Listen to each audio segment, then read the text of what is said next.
Hello and welcome back to the Technically Speaking podcast. I'm joined as always by the somewhat tired dulcet tones of Shay. Somewhat tired dulcet tones would be correct. Somewhat's maybe an understatement. He's had the whole day off. He doesn't know what to do. Oh, it's been terrible. I've been sat here. I don't know what to do with myself. And today we're going to be talking a bit about the Samsung Tab 9 Ultra, which has just been released. I believe it's just out of pre-order now. The Samsung Watch 6 and some iPhone 15 rumours, which everybody loves talking about, let's be honest. iPhone leaks? Terrible. Come on, iPhone. Get your It's rumours, they're not leaks. Same thing. It's not Google we're dealing with here. Same thing, different name. The Tom Holland of the tech world. So, without any further ado, let's get into it. First up, the Samsung Tab 9 Ultra, and it's pretty good. Yeah, it's a pretty good little tablet. It's by no means a little tablet. A 14.9-inch screen. Oh Jesus, more like a small laptop then. Yeah. It also comes with a 120Hz refresh rate, and it is an OLED screen, so you're going to get great picture quality. Those really dark blacks. I believe this is what the OLED's known for. Yeah, it's shit. Sure.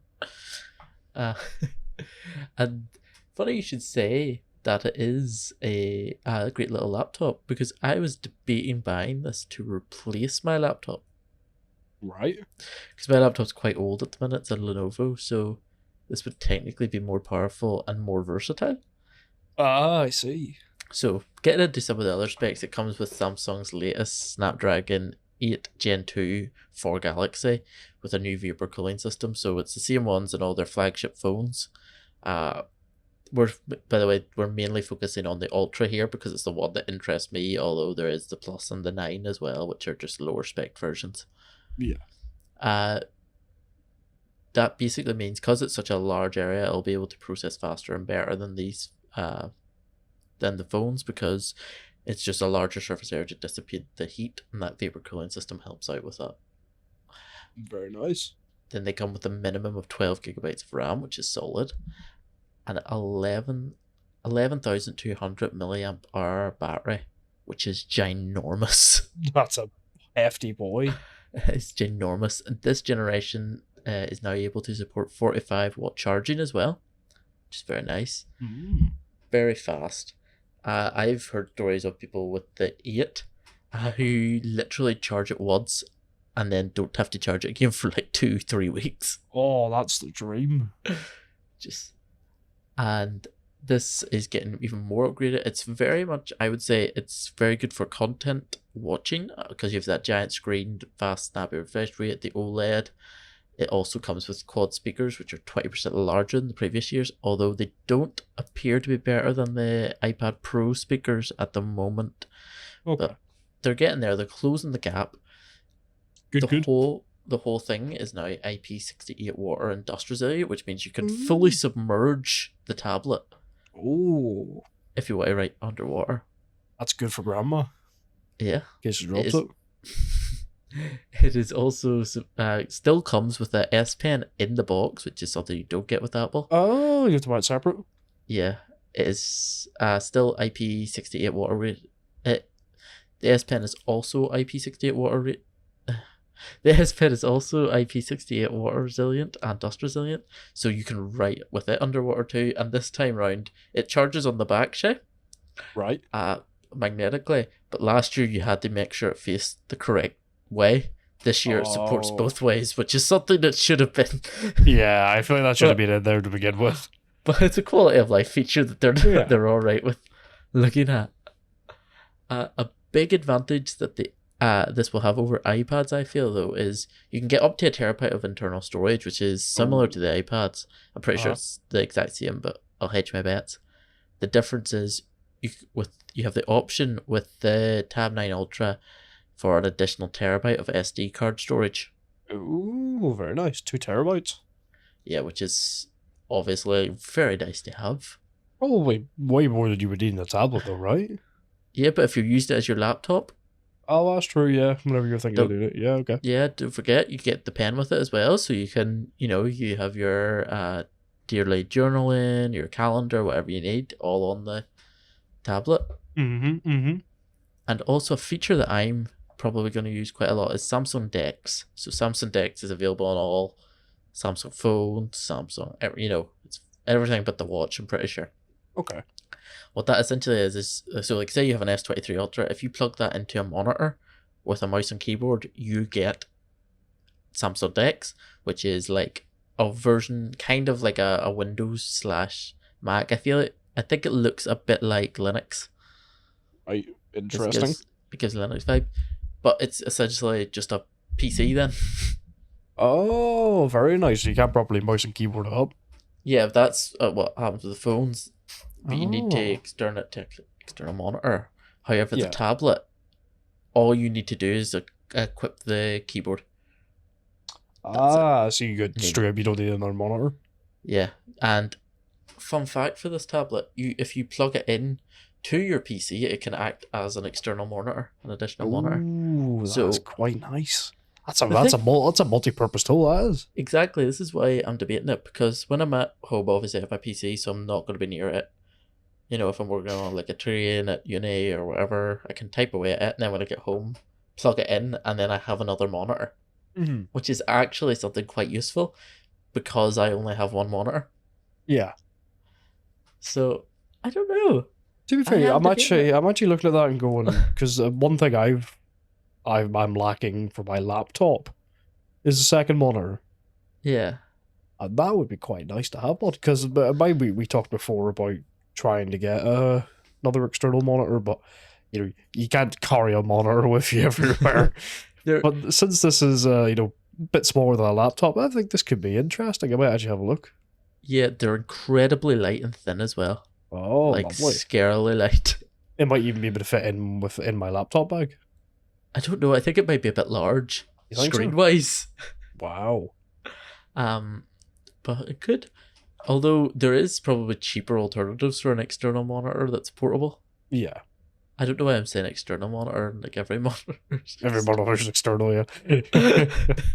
Internal monitor inside your computer. You have to look inside the case. A laptop has an internal monitor. Well, that is true. Well, laptop is. Yeah, okay. Yeah, I see what you mean. Yeah. Fill in. But I think this is, and also multitasking is far better on Samsung than it would be on Apple, in my opinion, when it comes to these tablets, because Apple's very restrictive. You have to have it in these specific, Right, okay. Whereas Samsung just kind of lets you resize it how you want, whatever, Yeah, more you can set customizable. it.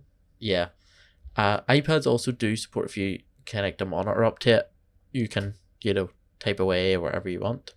Mm-hmm. And also you can connect mouse and keyboard to an iPad and work away. The thing I think it's lacking is because iPhone sell the Mac, they don't want to get the iPad to replace the Mac. Yeah, I see what you mean. Yeah. So I think Samsung do a better tablet that could replace a laptop, and this is a great option if you're anyone who is going to university, Mm-hmm. who maybe wants to have a tablet for note taking, Yeah. but needs a new laptop too, but your course doesn't require anything too heavy, you know what I mean? Yeah. So like my course is perfect, mine is just a lot of reading and writing. Yeah. Perfect. It's probably a bit overkill even for my course. Mm-hmm. The limit is, as always with note taking things and drawing, is the App Store. Yeah. So things like, I don't believe that Notability is available on really? the Play Store. GoodNotes is, which is a good one. It's another one that I use. I use Notability for note taking in class though, but GoodNotes is available. Samsung Notes though is also, I think it's a wee bit better than as an inbuilt note taker than the likes of Apple Notes would be for writing on, like taking handwritten notes. Yeah. It's a lot more user friendly, I think. Okay. Well, I don't use handwritten stuff, but I do use Samsung Notes to type stuff into. Mm-hmm. If I need to remember something, or whenever I'm at the gym, I'm doing. I write down all the weights, what exercise it is, how many reps, stuff like that. It's a nice little app. Yeah, that's essentially what Notes is, but just when it comes to like taking handwritten notes, it's a lot easier on Samsung Notes Yeah. to integrate it than it is Apple. Okay. But I think this is it's not a major upgrade on the Tab 9 Ultra. Like that was sorry, the Tab 8 Ultra, that was like a oh my god, for once the bridge between iPads and Android tablets is being closed, but it takes it that step closer, I think, Yeah. to the point where someone like me who is a very big Apple fanboy is debated by one. Yeah, you very much are an Apple boy. I'm not scared of Android, I just you know Apple's what you're used to. yeah, this could be the step that comes before the plunge. One of us. One of us. I feel like most other tech reviewers are Android. Yeah. Like a lot, I would say, would be. Because it is more geared towards techie people, but I don't know. Okay. I don't know. I think a lot of them would be. But I like now I'm saying that, I'm thinking of loads that aren't. Yeah. I don't know. I don't know. The Fold 5 and the Tab 9 Ultra could be me. Could be a bit of me. You think so? Yeah. No. No. Tab 9 Ultra maybe. But Well, definitely a lovely little tablet, so it is. yeah, By I the think sounds of it. the thing that really is I can hook it up to my Windows PC when I'm at home, because the issue with Yeah. tablets for me is I don't need like it sits here and does nothing whenever I'm not needing a tablet. Yeah. But that could actually be like usable. Yeah, every other tablet's wasted a bit. You only need it for one or two jobs. But Yeah, this one can do so many jobs that you would use it more often. yeah, and it's also so thin, so I can fit it alongside my iPad, which sounds really stupid, but I already have all my notes on my iPad and I can't be bothered to move them for uni. The dual also it's a- monitor tablet setup. But I don't know. It just seems really. I love what Android's doing, where they're not just looking at what a tablet can do, but like other features that a tablet can take. So like the Google Pixel, you have it that it can act as a hub. Yeah. Whereas the Tab 9 can be acting as a monitor when you're at home. Mm-hmm. Just feel like it's a more usable more utility than an iPad maybe. Okay. But if you're a creative, like you have to go for the iPad, because 90% of the good creative apps, such as like ProMotion, Photoshop for tablet, iPad, and all, are only available on iPad. Yeah. Which is unfortunate, but well. Yeah, like it's nothing Samsung can do. Yeah, exactly. So continuing on the theme of Samsung, we'll look at the Samsung Watch 6. And you know how I said, it's another step closer to bridging the gap between iPads and Android tablets? Yes. I feel like the bridge between Android watches and Apple watches is still very large. You've talked about this. I don't know if we talked about it in a previous podcast, but you talked to me about it in person. Yeah. And like you said some of the Android watches are just terrible. We sell Android watches, and one of the watches, the Watch 4, its nickname is the Boomerang Watch. Because it comes back. Yeah, because you sell one and then it'll be returned. I love that. But it seems to be, it's more the cellular version, which are the only ones we sell. It's the cellular versions that seems to have the issues. Right. So that my experience is only with them.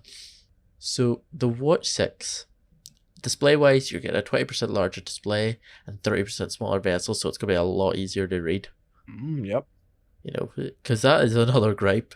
His watches are quite small. Someone who used to wear a smartwatch every single day can be a bit small sometimes, especially if you're, if you don't have good eyesight. Yeah. But the design wise is pretty much identical to previous years. It's still the round face. I think it is a wee bit more stylish than the Apple Watch, personally. Yeah, you think so? I think it's the round classic look. The biggest update you'll find is mostly internal, which was on just like a speedier experience and more memory and faster clock speed is the reason for this. Okay. You also have Watch OS 4 out the gate. I don't know what Watch OS 3 is really like, as I don't daily drive it, but the thing that I don't like is I know I said the round display looks better, but it just feels like so much space is unusable. Whereas with the square display, you're getting every Yeah.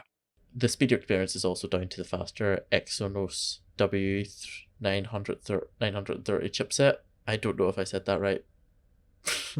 We'll find out in the comments so people start shouting at us. Yeah, and the temperature sensor is finally being used in it. The biggest issue with these watches, they are always like great. They have loads of features. You know, they work very well. The thing that always lets them down is the battery life. Yeah. Always lets them down is the battery life. I know people who own this watch who have turned every feature off except for the time and the step counter, which basically makes it a Fitbit, and it still lasts 2-3 days. You know what I mean? Ooh. Whereas, yeah, so you're not even using 90% of the stuff that's on it. Yeah. It's still running out quick. Well, that's not ideal, is it? Like my Apple Watch was like 2-3 years old. When I was wearing it, I could get 2 days out of it, and like that battery had degraded 2 or 3. You know. Yeah. That's what always lets them down. Like I know people have come in and the battery literally has lasted 8 hours. Oh. You know. Jesus, that is a bit desperate.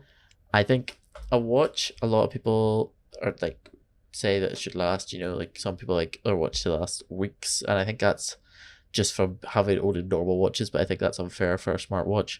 Yeah. I think a day. It should last a day. Yeah, I would say if it last 24 hours. Crap. I think that's respectable. I'm not someone, like I know other people are into multiple day battery life. I'm not someone that doesn't really matter to me. I charge my watch when I wake up. I'll throw it on the charge. Yeah. So it doesn't, and then while I'm getting ready, because I'm not doing many steps, I'm not doing a lot of exercise, you know. Yeah. It's still, and it means I can kind of, when I'm waking up, I don't have to deal with it vibrating, like if people are messaging me. So I think that the most crucial thing about a watch is the most crucial thing about a smartwatch is its battery life in respective to what it can do, and I think the Samsung Watch just peels so much in comparison when it comes to the Apple Watch.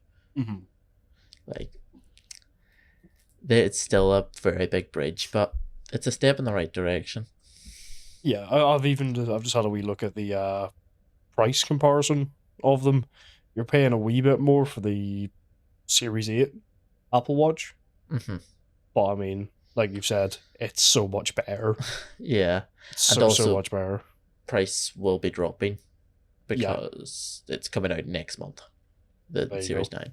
Also, you should never go for a Series 8.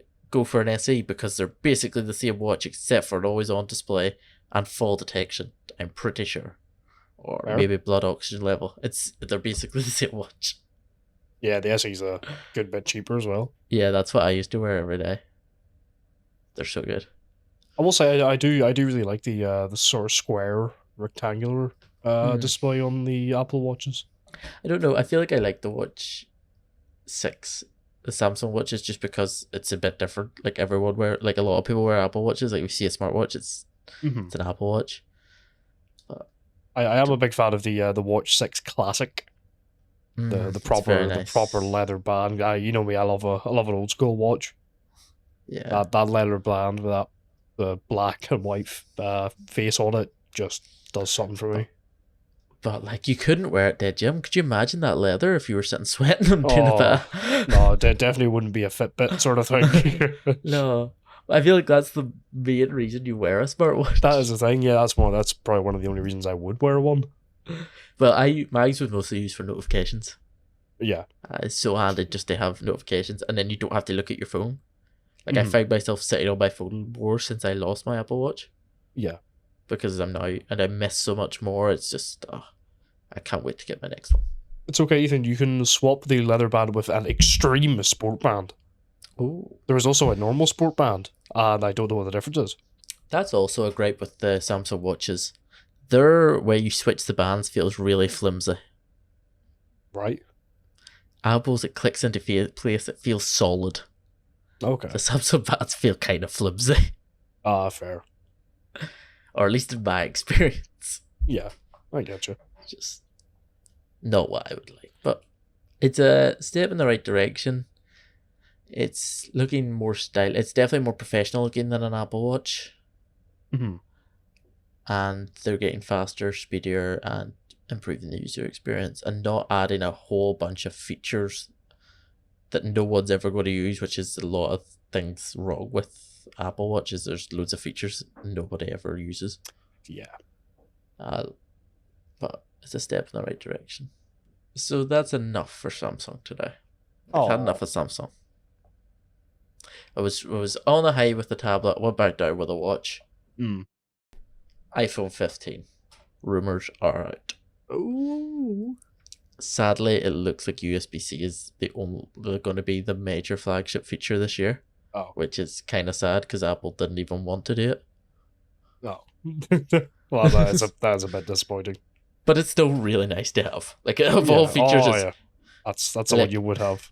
Like, if there was a flagship feature, this would still be the feature everyone was talking about. Yeah. It will also feature extremely thin bezels, which is 1.2 millimeters or something along those lines. Like, extremely thin. They're using technology they have for the Apple Watch now. Right. So they're getting it so like it basically looks like there's no bezels at all, in opposed to going for like a rounded screen. A curved screen, I think, is actually what you're meant to call it. Which I don't like the curved screens. So, not a fan? No, I think they look a bit weird. Fair. And they always annoy me because no screen protector ever looks well on a curved screen. You're right about that. No. So I like that. I like that. Dynamic Island is coming to all models, which is really nice to see. Very nice. The Pros are going to be made of titanium and no longer stainless steel, so it'll be lighter, tougher, and less fingerprinty. Ah, very nice. Pros will also get the new 3nm A17 chip, where the 15 regular 15s will just get the 14 Pro chip from last year, which is the A16. Lovely. This is where you're loving this. The new colors are rumored to be hot pink and baby blue for the regular Pro 15s.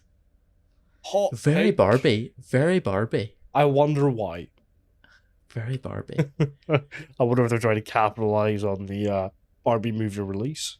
I know, but it does look very Barbie. I think another color was like a turquoisey green kind of color, which is kind of funky. Okay. But the that has Legion.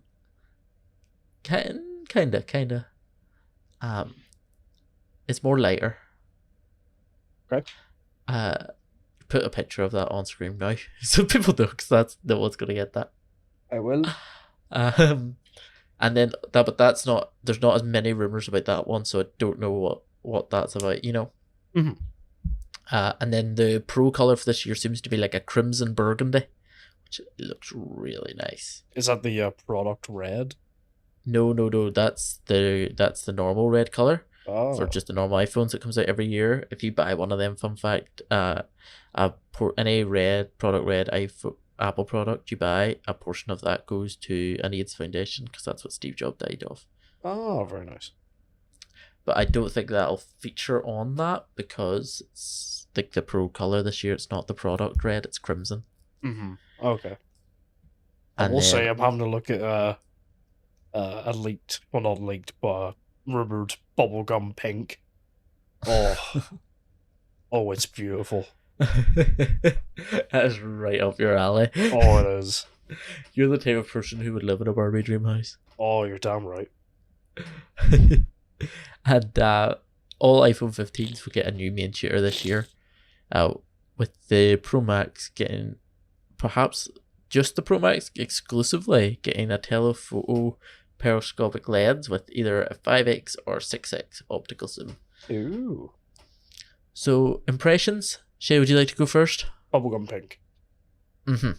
My impression? The regular 15 looks really good. So this year I would have said the Pro series of the 14 was the ones to go for, because the regular 14 doesn't really offer a whole lot. Mm-hmm. But I think the 15, like the regular 15 series, is going to be, because you're getting USB-C, you're getting Dynamic Island, you're getting the thinner bezels, you're getting a new chip. I know it's not the 3nm A17, big special chip, but you're still getting a new chip for the Pros last year. You're getting a new main shooter, which will mean better photos. you're getting more colors. It seems to be that the 15 regular and the 15 Plus will be the ones to go for this year instead of the Pro model. Okay. Which kind of lines up because there was rumors early in the year that there would be a 15 Ultra, and now it's been pushed back to the 16 Ultra. So maybe next year will be the year to get the Pro, Yeah. But I have to say that with Crimson color just look lovely. It does. I'm having a look at a photo of it now. It looks amazing. Quite nice. Not quite as good as hot pink, mind you, but I'll say it's quite nice.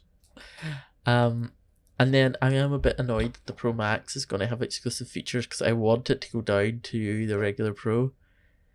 But now I'm like, I do like the idea of having a telephoto periscope lens that I'll never use. Oh yeah, of course. But that one time I will use it. Whenever you first get it, you'll take a photo with it and go, "Oh, that's nice." I won't even. It'll never be touched. I won't even take a photo with it. I rarely take photos on my phone. Yeah. I have a Pro phone that takes really nice photos. Would you like to know the last photo I took? Why not? I took a photo last month. It's been a month since I'd taken a photo. That's incredible. I'm just not a photo person. not a photographer now. No. Because when I take pictures with my partner, she says my phone's too good. She likes a worse camera. Oh, that's brilliant. But so Shay, we always say when we talk about Android phones, would I convert? Yes. Would you go for the 15 given all of these options? Oh. Well, I mean, the upgrades are minor. But the actual upgrades themselves, the proper physical upgrades, are minor. Having USB-C is nice, but again, I'm used to having USB-C anyway. It would just mean you wouldn't have to switch your leads. Yeah, that's the thing. The hot pink is a push feature or a pull feature. Oh, it's beautiful. Oh, it's fantastic. I'd love that. It's the flagship feature of the year. Yeah, I'd say so. Change to USB-C? No, it's in hot pink. Come on now, let's be honest. Honestly, for the 15, I don't think I would switch. The pink is nice, but I mean, am I really going to buy a phone just for the color? I would. You yes. know I would. Yes, I would. I absolutely would. But I mean, I like my Google Pixel, to be honest. I'm waiting for the next one to come out. The Dynamic Island come into all models as well. Yeah, that's nice and all. I mean, it's not quite as good as hot pink. But so you wouldn't. I'm curious. What would, if there was something announced here that would make you go to iPhone? What would it be? I don't really know, to be honest. I haven't really thought about it. I don't know. I'm so used to Android as a thing. I don't think it would be hard for me to switch to Apple because at our age, technology is just technology. We can use it. Yeah, switching from one to the other is going to be easy. Yeah, instead of the phone icon being green, it's now blue. Yay! Yeah, exactly. Still a phone icon. So yeah, I mean, switching over to iPhone wouldn't be hard for me. I like Android. Simple as that. I've always had an Android. I've never had an iPhone. It's what's the word? It's the thing I've always used. I don't feel like switching it. You're not a fan of change. I'm not a fan of change now. Don't get me wrong. If I don't know what it would be to persuade me to go to iPhone, but if something big did come out in the future for the 16 or 17, whatever it might be, yes, I would consider it if it's something I genuinely really wanted and it's not going to be coming to Android in the near future. Yeah, I'd switch to iPhone. But there's nothing in that really interests me that much. Yeah. But as I said, I don't know what it would be that would make me switch. It would have to be announced, and I would go, "Oh my god, I want that." I think the 14 I think is the highest in like ages for people switching from Android to Apple. Right. And yet it was like tout it at being so underwhelming of not giving Okay. the 13. You know what I mean? So I always find that quite interesting. If you've ever switched from Android to an iPhone, let us know why, because I'm curious. Or reverse, if you switch from an iPhone to an Android phone, why? Yeah, damn right. Let us know. Or if you've ever used one of those Microsoft phones. Don't tell us anything about it. Yeah, We no, don't want please to know. no, just stop talking. No. It's bad enough we know Shay had one. Oh God, for a week. I immediately took it back. Worst piece of... I'd say that. Anyway, move on. Let's end it there. He's had enough. Give it up. It didn't come in hot pink, that was a problem. Yeah, terrible. Very poor. Perform. So, Shay, if they want to find you anywhere else, where can they find you? You can find me in the link tree down below. There will be more YouTube videos coming to my YouTube channel, hopefully soon. Once I can be bothered editing them. They record it.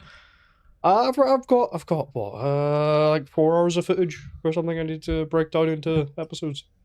So yeah, I've got a wee bit. Plus, you can check out my Twitch. I have live streamed a bit of Remnant 2 last week or the week before. I don't remember. I have the memory of a goldfish.